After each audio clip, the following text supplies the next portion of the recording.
Hello everyone, welcome back to my channel. तो friends, आज हम बात करेंगे जो भी कैंडिडेट्स यहाँ पे रेलवे एग्जाम के लिए तैयारी कर रहे हैं, रेलवे के आप किसी भी एग्जाम के लिए, चाहे वो रेलवे टेक्नीशियन हो, रेलवे एलपी, जेई, एनटीपीसी या फिर ग्रुप डी। तो आपके पास कौन कौन सी बुक लिस्ट यहाँ पे होनी चाहिए, मैं उसके बारे में चर्चा करने वाला हूँ, क्योंकि मैंने 2018 में खुद रेलवे का यहाँ पे एग्ज़ाम दिया हुआ है।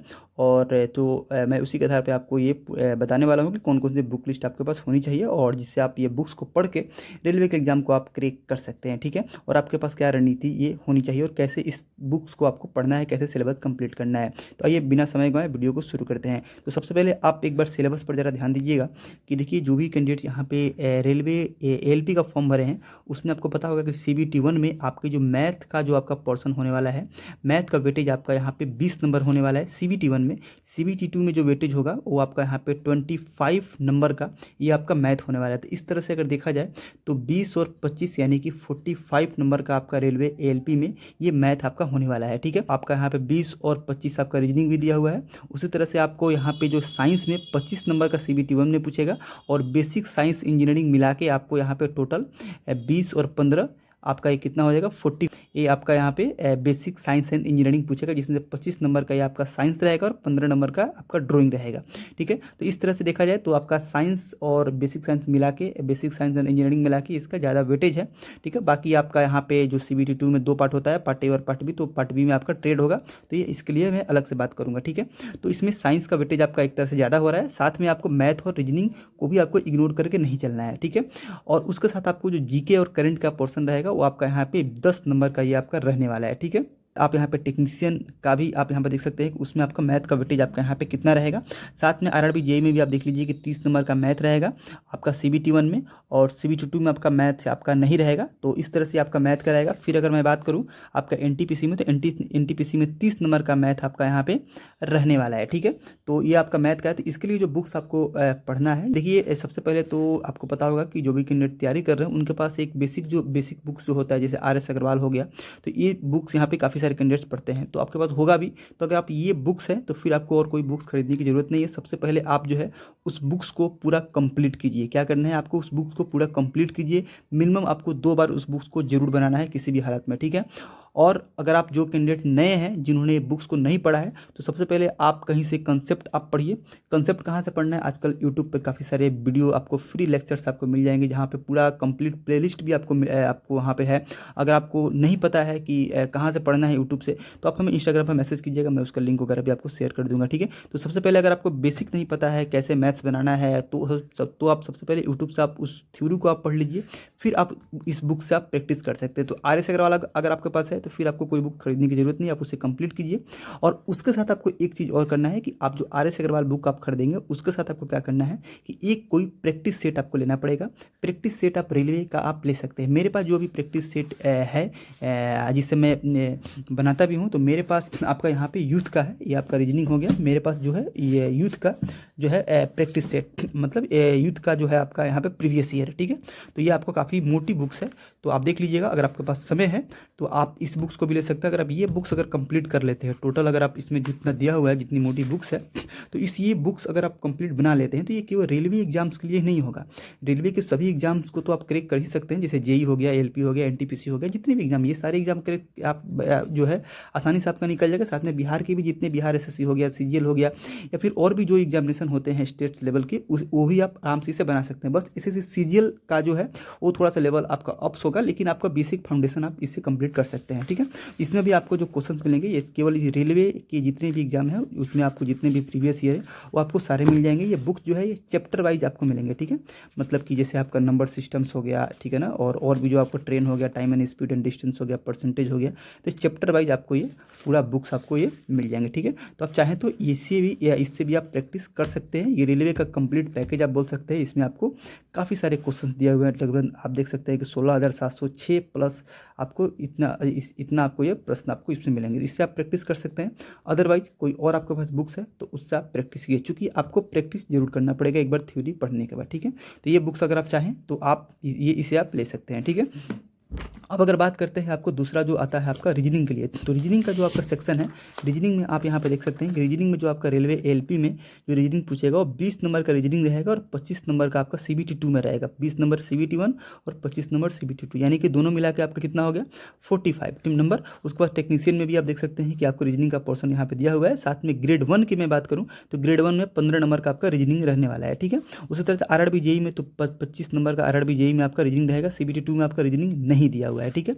एनटीपीसी में रीजनिंग आपका 30 नंबर का रहने वाला है। तो ये आपका रीजनिंग का है। तो रीजनिंग के लिए भी मैं आपको बता दूं कि रीजनिंग के लिए आप चाहें तो कोई, अगर आप बुक्स भी नहीं है, अगर आप प्रैक्टिस सेट अगर आपके पास है, ठीक है, रेलवे का प्रीवियस ईयर है, तो आप उसे भी जो है अगर आप बना लेते हैं तो रीजनिंग आपका मजबूत हो जाएगा। लेकिन उसके पहले आपको क्या करना पड़ेगा कि आप कहीं से एक बार थ्योरी को कंप्लीट कर लीजिए, ठीक है। यूट्यूब पर काफ़ी सारे आपको प्लेलिस्ट मिल जाएंगे, आप थ्योरी एक बार पढ़ लीजिए, फिर आप उस प्रैक्टिस को बना सकते हैं। अदरवाइज अगर आप चाहें तो इस क्वेश्चन से भी आप जो है उस चीज़ को आप कंप्लीट कर सकते हैं, ठीक है। लेकिन रीजनिंग में आपको प्रैक्टिस जरूर करना पड़ेगा। आप इस बुक से चाहें तो प्रैक्टिस कर सकते हैं। मैंने चूंकि मैंने यूथ पब्लिकेशन का ही मैंने सारा बुक्स मैंने ले लिया था, चूँकि मुझे अच्छा लगा पढ़ने में, चूँकि इसमें आपको टाइप वाइज यहाँ पे दिया हुआ है। इसके अलावा आपको पिनाइकल का आता है या फिर और भी अदर आपको पब्लिकेशन का आता है जिसे आप लेकर कर सकते हैं। लेकिन आपको रेलवे का प्रीवियस ईयर आपको जरूर बनाना पड़ेगा, प्रैक्टिस आपको जरूर करनी पड़ेगी, ठीक है। थ्योरी कंप्लीट करना है, थ्योरी आप यूट्यूब से जाके कंप्लीट आप कर सकते हैं, ठीक है। ये चीज़ें हैं।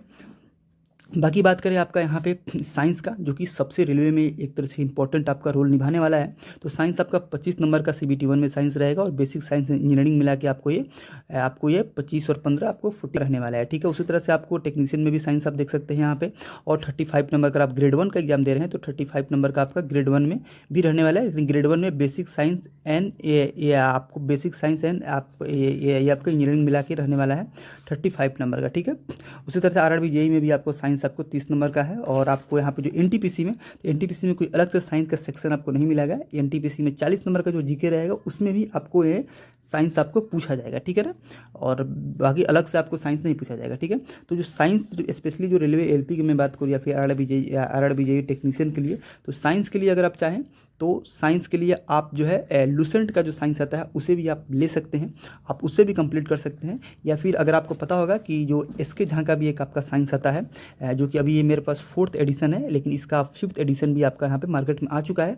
तो जो भी कैंडिडेट पहले से 4th एडिशन जिनके पास है उनको तो दोबारा आपको लेने की ज़रूरत नहीं है, ठीक है।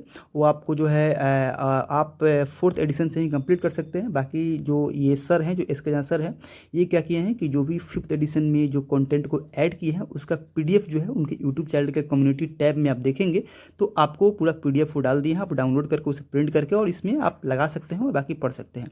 बाकी जो कैंडिडेट नए लेंगे वो 5th एडिशन वाला बुक्स ही लेंगे। ये जो बुक्स है, ये बुक्स आपको, अगर आप ये बुक्स कंप्लीट कर लेते हैं तो ये बुक्स आपके लिए इनफ है। आप देख सकते हैं कितनी मोटी बुक्स है आपको। तो इसमें आपको लगभग आपको इनफ कंटेंट आपको दिया हुआ है। तो इस बुक्स में आपको यहाँ पे फिजिक्स, केमिस्ट्री और बायोलॉजी तीनों सेक्शन आपको इसमें मिल जाएंगे, ठीक है। और इस बुक में देख सकते हैं आपको 4000 प्लस एमसीक्यू, चित्र वाले सभी प्रश्न और टीसीएस के जो भी 2021-22 के ग्रुप डी एनटीपीसी का ओरिजिनल क्वेश्चन में आपको प्रश्न मिल जाएंगे। एनटीपीसी 2018 का ओरिजिनल क्वेश्चन भी आपको यहाँ पे मिल जाएगा। तो ये बुक्स है, मैं आपको थोड़ा सा दिखा भी देता हूँ। आप देख सकते हैं कि ये आपको पूरा ये चैप्टर आपको इसमें मिल जाएंगे, ठीक है। तो ये आपको बुक्स आपको है यहाँ पे, ठीक है। तो थोड़ा सा रेलवे में साइंस आपको पढ़ना होता है तो ये बुक्स आप चाहें तो यहाँ पे ले सकते हैं, ठीक है। आप इस बुक से भी कंप्लीट आप कर सकते हैं, ठीक है। और बाकी अगर आप मल्टीपल टाइम अगर पढ़ते हैं तो आपको रेलवे के लिए आपको इनफ है, ठीक है।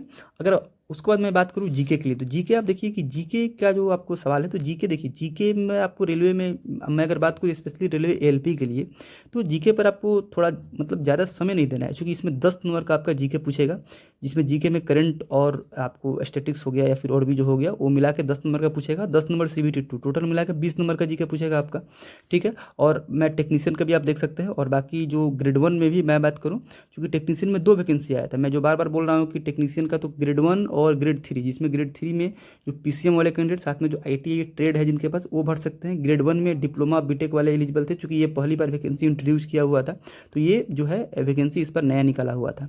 तो जीके का जो आपका रहेगा, तो इसमें जो जीके रहेगा इसमें भी आपको 10 नंबर का ही जीके पूछेगा। आरआरबी जेई में जीके आपको 15 नंबर का है, साथ में जनरल अवेयरनेस सीबीटी 2 में 15 नंबर का। एनटीपीसी में थोड़ा सा जीके का पोर्शन बढ़ जाता है, 14 नंबर का जीके आपको पूछा गया है। तो अगर आप अभी एनटीपीसी की वैकेंसी आएगी, एग्जाम होने में अभी का समय है, फिलहाल अगर आप जो अगले एग्जाम है आपका, जैसे रेलवे एलपी का आपका एग्जाम है, तो रेलवे एलपी का एग्जाम पहले तो आपका एग्जाम रेलवे एलपी का होने वाला है, तो उसके लिए जीके आपको ज़्यादा ध्यान नहीं देना है। जीके के लिए आप कोई बेसिक बुक्स आप ले सकते हैं। तो ये जो लूसेंट मैं आपको दिखाने वाला हूँ, ये जो लूसेंट है, ये लगभग सभी जो है जो भी स्टूडेंट तैयारी कर रहे हैं गवर्नमेंट जॉब की, लगभग सभी के पास होता है। तो अगर आप लूसेंट पढ़ रहे हैं तो ये इनफ है, क्योंकि इसमें जो कंटेंट दिया हुआ है, आपको मैं रेलवे एलपी गया, आपको और भी जो इतने एग्जामिनेशन है वनडे एग्जाम, उसमें आपको ये बेसिक फाउंडेशन के लिए आपको ये बुक्स इनफ है। तो आप इसे बीच बीच में पढ़ते रहिए।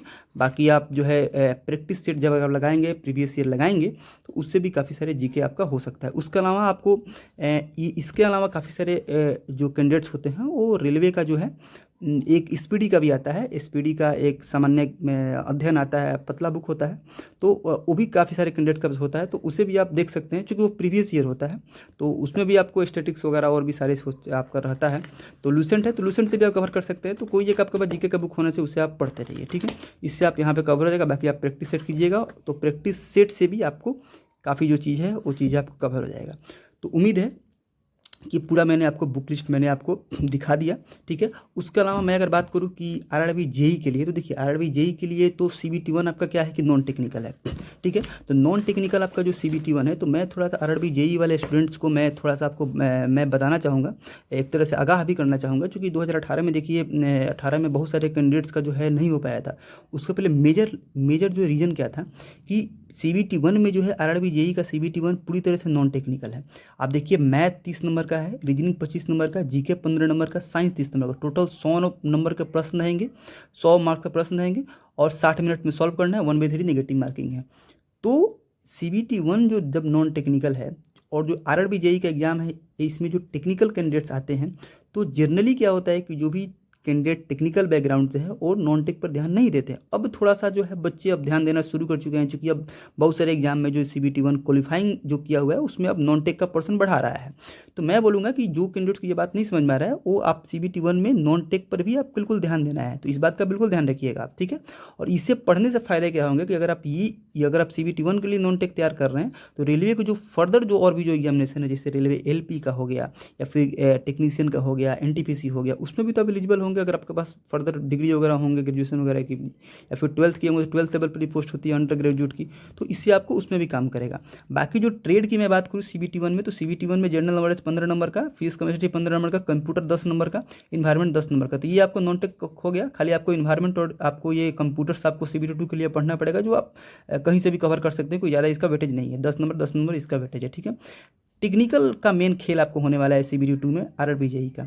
तो 100 नंबर का जो टेक्निकल है, तो जो भी टेक्निकल बंदे हैं, जो भी उनके ब्रांच का स्टैंडर्ड बुक्स होता है, जैसे मैं इलेक्ट्रॉनिक्स में आर के राजपूत हो गया, जेबी गुप्ता हो गया, वो सब बुक पहले से कैंडिडेट्स के पास होते हैं।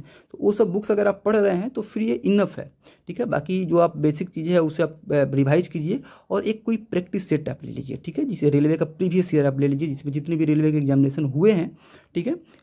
जैसे आपका आरआरबी जेई का 2018 में हुआ था, 2014 में तो खैर उसमें जनरल इंजीनियरिंग पूछा हुआ था, 2018 के ले लीजिए, या फिर और भी जो फर्दर स्टेट्स का हो गया, या फिर जेई वगैरह के एग्जाम होते हैं, तो जो एक प्रीवियस ईयर हो तो वो आप ले लीजिए, और उससे आप प्रैक्टिस कीजिए। प्रैक्टिस करेंगे तो आप और भी जो क्वेश्चन आपके होंगे थ्योरी में नहीं पढ़े होंगे, उससे आप कवर हो जाएंगे, ठीक है। इस तरह से आप ट्रेड का तैयारी कर सकते हैं। और जो भी कैंडिडेट्स इन रेलवे के एग्जाम के साथ अगर आप आरआरबी जेई के लिए देख रहे हैं, तो आपको टेक्निकल को भी साथ में लेकर चलना पड़ेगा। उनके साथ थोड़ा सा जो है मेहनत ज़्यादा हो जाएगा, क्योंकि अगर आप ये सोच रहे हैं कि मैं सीबीटी 1 का एग्जाम हो जाए फिर मैं टेक्निकल की तैयारी करूँ, तो फिर आप ध्यान दीजिएगा 2018 वाले में आपको मुश्किल से 15 या 18 दिन बाद तुरंत सीबीटी 2 का आपका पूरा एग्जाम ले लिया था वो, ठीक है, शुरू हो गया था, समय नहीं मिला था। और काफ़ी सारे बच्चे का टेक्निकल स्ट्रांग होते हुए भी उनको समय नहीं मिला प्रैक्टिस के लिए, उनका रिजल्ट नहीं हुआ 2018 में।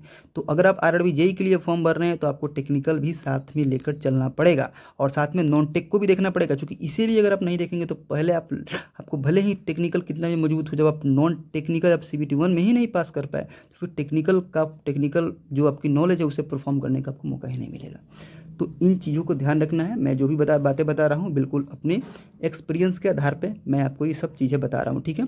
उसके साथ मैं आपको एक और बात बता दूँ कि देखिए जो भी बुक्स आपके पास होनी चाहिए, वो बुक्स आप कम बुक रखिए, ठीक है। आप सिलेक्टिव बुक रखिए, ठीक है। मैं जितने भी प्रकाशन बताया मेरे पास यही बुक्स है, मैं इसी से जो भी अपनी तैयारी है मैं करता हूँ। बाकी अगर आपके पास और भी कोई इससे पब्लिकेशन का बुक है, चूँकि देखिए सब में कंटेंट आपका वही सेम ही रहता है, बस उसे लिखने का तरीका और सजाने का तरीका अलग होता है। तो आप वही पढ़िए, नए बुक लेने की आपको ज़रूरत नहीं है, लेकिन उसे आप मल्टीपल टाइम पढ़िए, ठीक है? 10 प्रकाशन का बुक रखने से बढ़िया है कि आप एक ही बुक रखिए, लेकिन उस एक ही बुक को 10 बार पढ़िए, ठीक है? ये चीज़ें ज़्यादा इंपॉर्टेंट है कि उस बुक्स को आप कितनी बार आप रिवाइज़ कर रहे हैं, ठीक है? और साथ में जितना जल्दी हो सके आप थ्योरी कंप्लीट कीजिए और डायरेक्ट प्रैक्टिस सेट पर आइए, क्योंकि प्रैक्टिस सेट लगाना बहुत ही ज़रूरी है। अगर आप प्रैक्टिस सेट नहीं लगाते हैं, तकरीबन आपको जितने नंबर ऑफ क्वेश्चंस आप लगाएंगे, कॉन्सेप्ट आपका उतने ही क्लियर होगा, ठीक है? प्रैक्टिस सेट लगाने के लिए आप मार्केट में काफ़ी सारे बुक्स आपको प्रैक्टिस के लिए मिल जाएंगे, प्रीवियस सेट मिल जाएंगे, ऑनलाइन काफ़ी सारे प्लेटफॉर्म है, आप वहाँ से प्रैक्टिस सेट परचेज करके आप लगा सकते हैं, ठीक है? तो थोड़ा सा समय बढ़ाइए पढ़ने का, चूँकि ये जो मौका है रेलवे का, ये आपको हमेशा नहीं मिलता है। मौका मिला है आपको तकरीबन 5 साल बाद या 4 साल बाद वैकेंसी आई है, तो इस मौका का भरपूर आपको फ़ायदा उठाना है। बाकी फर्दर मैं बीच-बीच में आपको जो है इसी तरह से गाइड करते रहूँगा। कोई आपका सवाल हो अलावा तो आप कमेंट सेक्शन में ज़रूर बताइएगा। कुछ और जानना है आपको तो हमें इंस्टाग्राम पर भी डायरेक्ट मैसेज आप कर सकते हैं, ठीक है? ठीक है? तो मैंने जो भी था मैंने आपको इसमें बता दिया, चूँकि काफ़ी सारे कैंडिडेट्स के क्वारीज होता है, चूँकि काफ़ी सारे कैंडिडेट फ्रेशर कैंडिडेट्स भी होते हैं, तो ये सब चीज़ें हैं। आप इस तरह से आप कर सकते हैं। कोई डाउट्स होगा नीचे कमेंट ज़रूर कीजिएगा। साथ में अगर आप चैनल पर नए हैं तो आपको छोटी सी रिक्वेस्ट है कि चैनल को सब्सक्राइब आप ज़रूर कर लीजिएगा और वीडियो को एक लाइक आप ज़रूर कर दीजिएगा, ठीक है? और बाकी जो भी आगे आप अपडेट होगा, मैं मिलते हैं एक अगले नए वीडियो के साथ। Thanks for watching.